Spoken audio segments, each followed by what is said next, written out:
ಇದು ನನ್ನ ತಂದೆ ತಾಯಿ. ಮಾತಲ್ಲಿ ಹೇಳೋಕ್ಕಾಗಲ್ಲ, ಆದರೆ ಅವ್ರಿಗೋಸ್ಕರ ಒಂದು ಹಾಡು ಡೆಡಿಕೇಟ್ ಮಾಡಿ ಹಾಡಲ್ಲಿ ಅವ್ರಿಗೊಂದು ಥ್ಯಾಂಕ್ಸ್ ಹೇಳ್ಬೋದಾ? ಆಲ್ಮೋಸ್ಟ್ ಅಲ್ಲೆಲ್ಲ ಹೇಳ್ತಾ ಇರ್ತೀವಿ. ನಾನು ಕನ್ನಡ ಕೋಗಿಲೆಯಲ್ಲಿ ಇರಬೇಕಾದ್ರೆ ಒಂದು ತಾಯಿ ಬಗ್ಗೆ ಹಾಡಾಡಿದ್ದೆ. ಆ ಎಪಿಸೋಡಲ್ಲಿ ನನ್ನ ತಾಯಿ ವೇದಿಕೆ ಮೇಲೆ ಬಂದಿದ್ದರು.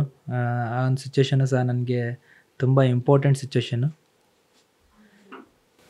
ಜಗದೊಳಗೆ ಮೊದಲು ಜನಿಸಿದಳು, ಹುಡುಕಿದರೆ ಮೂಲ ಸಿಗದಯ್ಯ, ದಡವಿರದ ಕರುಣೆ ಕಡಲಿವಳು, ಗುಡಿರದ ದೇವಿ ಇವಳಯ್ಯ, ಮನಸ್ಸು ಮಗು ಥರ ಪ್ರೀತಿಯಲಿ ಹರಸೋ ಹಸು ಥರ ತ್ಯಾಗದಲ್ಲಿ, ಜಗಕ್ಕೂಗೋ ಜನನಿ ಜೀವದ ಜೀವತಾಯಿ.